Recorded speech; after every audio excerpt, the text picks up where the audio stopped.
Welcome back to another episode. I am the Educated Idiot, and today we've got Marla Hooch up on the lift, and we're going to do a full inspection to see what we can do to get her back roadworthy once again.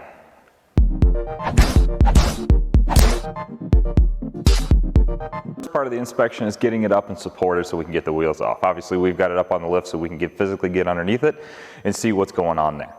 And then what we do is we do a visual inspection of all the braking components, all the hoses, see if anything's dry rotted, and then we look at the engine and transmission to make sure there's nothing leaking from there. And then any other major components we want to make sure that are physically there and not missing. All right, starting the inspection from the furthest from the driver's side is usually where I start. So we're starting with the back right braking components. A little rusty. Obviously this vehicle has seen some weather. Keep in mind this unit has 270,000 miles on it, and I'm guessing it spent most, if not all of its life here in northern Michigan. I use just a small pin light to do any inspections. As we can see, our parking brake cable that we have right there is no longer attached, so we're going to have to find a fix for it. Everything else looks fair at best, but it is connected. So a little cleanup, a little paint, we can make that look good yet again.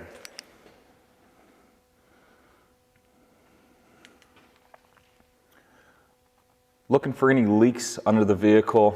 This at one time probably had a small leak that probably self-corrected. Don't see anything major under this location. Moving over to the driver's side, in the rear, we're going to see that parking brake cable yet again also clipped. Something else to note on this left rear brake assembly is our backing plate is all gummed up. Best guess is probably that wheel seal is leaking, so we're going to add that to the list of things that needs to be done on this vehicle.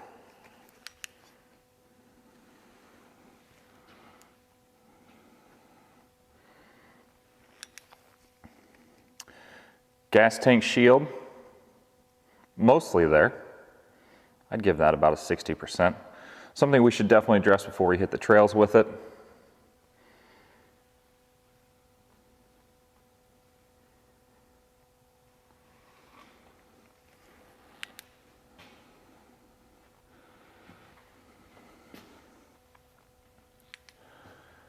Then something from this point of view that we don't see is a muffler that's missing. We're going to have a temporary solution for this. What we're going to do, the end of this pipe here of the exhaust, we're just going to simply tack weld, throw a strap clamp over it to keep it quiet until we find a more permanent fix for this particular issue.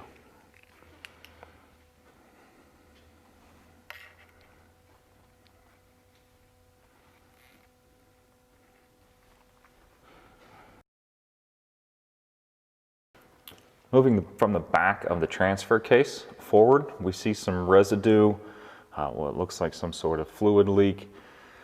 As you see there on the back of the transmission, we've got some fluid leakage as well. And moving up and over, we've got obvious fluid leakage there. So it could be a transmission pan that's leaking. Also could be during the preliminary inspection, we noticed that the front of this motor has a pretty good oil leak as well. But with the amount and the accumulation location, that's probably going to be a transmission pan that we'll have to address. Bad news is, again, the vehicle has 270,000 miles on it. We pulled it out of a junkyard, so not knowing the condition, a little hesitant to pull the tranny pan off of this and lose all that fluid that may have those sparkly bits in it.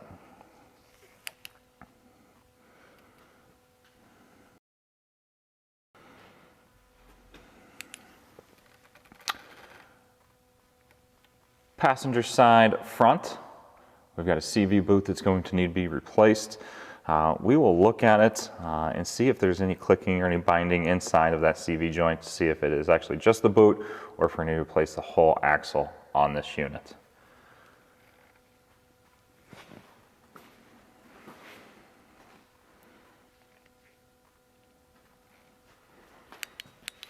During preliminary inspections, we can see the grease points have not been touched in quite some time. So we're going to obviously grease these. We did notice that we've got a little bit of play here in the actual front right tie rod end.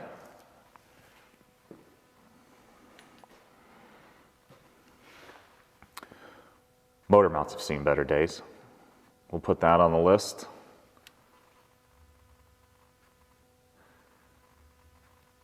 And then there is our leak from the front. We're going to start with an oil pan gasket and hope that we don't need to get into the actual crankshaft seal on this particular unit. But they do make a sleeve that we can hopefully utilize if it is that issue there.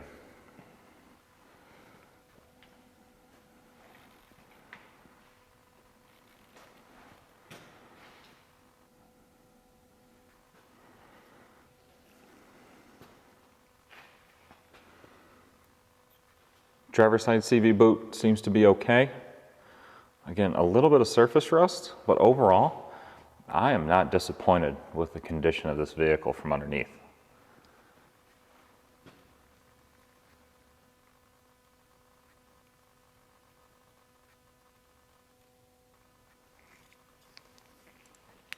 Let's go up top and see what's up there.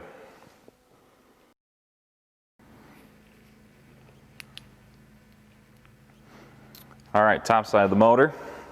A little rusty. I've gone ahead and already removed the coil packs to take a look at it. Pulled the front 3 spark plugs, so 1, 2, and 3.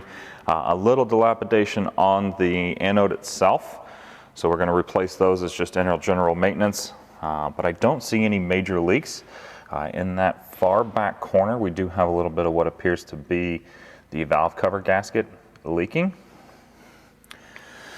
And then here on the power steering, we see the power steering has a little bit of a leak on it as well. So most likely the pump itself has an internal bypass leak. Once you shift from drive to reverse or the other way around, it'll actually lose its power steering. And looking at the belt itself, we see some fraying on the edges, and then the idler pulley has some deterioration on it as well. So we're going to go ahead and replace that idler pulley.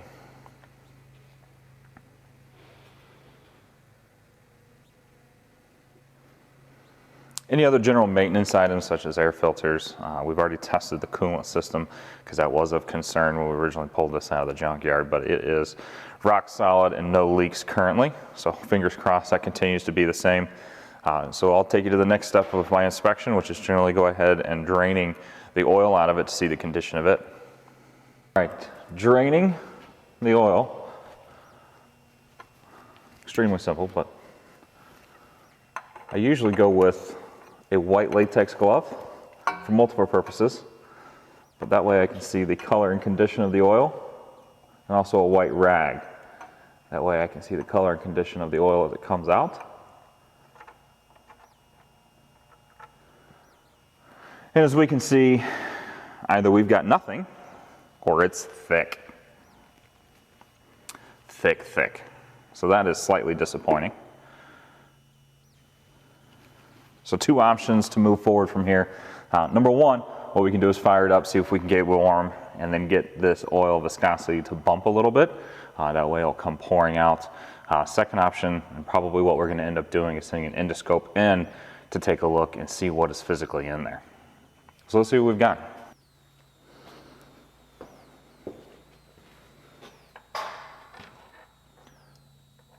All right, so no endoscope needed. I just simply took a bit from my bit driver, put it into the oil drain hole, and I don't know if you can tell this, but she's black. She is dark and thick. So what we're gonna do is we're gonna put the drain plug back in, we're gonna fire her up and see if we can't get this to warm up and drain out a little bit. But we're definitely gonna end up draining or dropping the oil pan, which means we're gonna be able to clean a lot of this out. And then we're gonna definitely run a seafoam type additive through it to see if we can't clean a lot of those passages out as well.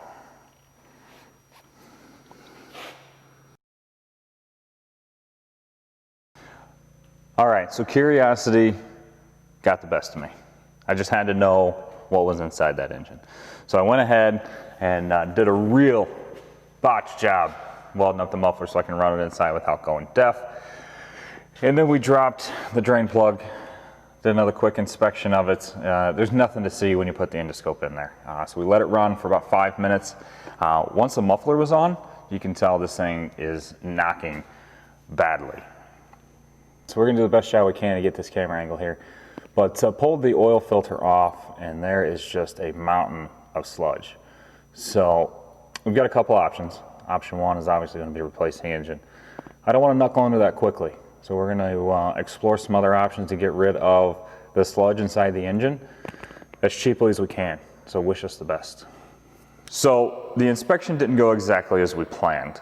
We noticed a few more things on the vehicle that wasn't there before the inspection, or we noticed before the inspection.